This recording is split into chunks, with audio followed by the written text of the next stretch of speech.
Avec Noémie Roche. Bonjour Noémie. Bonjour. Aujourd'hui, la Chine, l'un des premiers pollueurs au monde, ses émissions de CO2 continuent de baisser alors que la consommation énergétique explose. C'est une bonne nouvelle pour la planète. Oui, c'est plutôt une bonne nouvelle parce que la Chine, c'est même la plus grande émettrice de gaz à effet de serre au monde.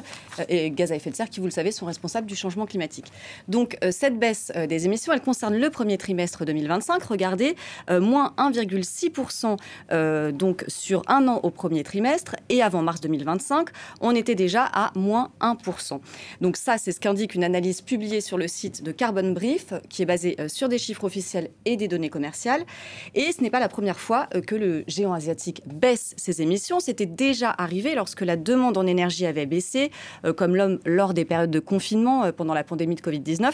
C'est ce qu'on voit sur ce graphique, qui montre tout de même une hausse générale des émissions depuis 10 ans.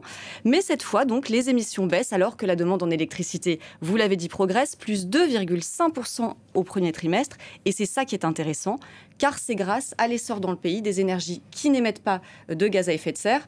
Il y a le nucléaire dedans qui n'est pas une énergie propre parce qu'elle génère, vous le savez, beaucoup de déchets. Mais c'est surtout grâce au boom du solaire et de l'éolien. Car la Chine, Noémie, fait désormais figure de championne en ce qui concerne les énergies renouvelables. Oui, le géant asiatique a en effet massivement investi ces dernières années. La Chine a construit près de 2 fois plus de capacités éoliennes et solaires que tous les autres pays réunis. Et elle a encore accéléré les nouvelles installations cette année. Fin avril, elle a annoncé que sa capacité en énergie renouvelable dépassait pour la première fois celle issue des installations thermiques qui viennent principalement des centrales à charbon.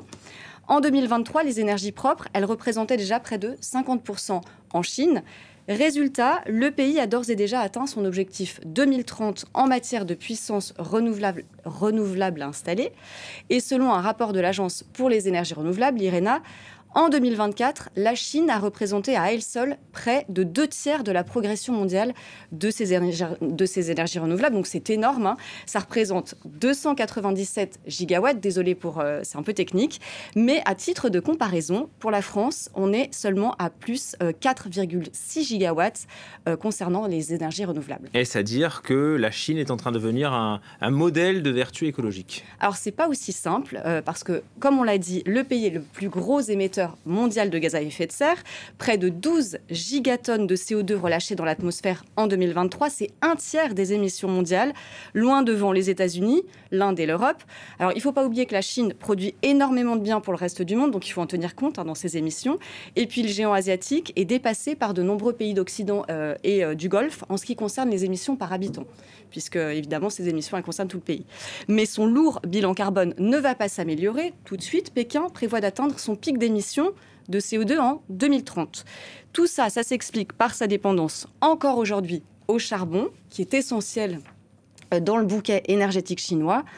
Pékin entend néanmoins parvenir à la neutralité carbone en 2060 et c'est pour ça qu'elle a mis le paquet sur les énergies renouvelables. Car la Chine, Noémie, cherche aussi à s'imposer comme un leader mondial de la lutte contre le changement climatique. Oui, et ça, c'est plutôt encourageant. La Chine cherche à s'imposer, notamment face aux États-Unis et au retour au pouvoir du climato-sceptique Donald Trump. Le pays s'est aussi positionné récemment contre l'exploitation minière des fonds marins voulue par Donald Trump. Fin avril, le président chinois Xi Jinping a promis que les efforts de la Chine contre le réchauffement climatique ne ralentiront pas, et ce, quelle que soit l'évolution de la situation internationale.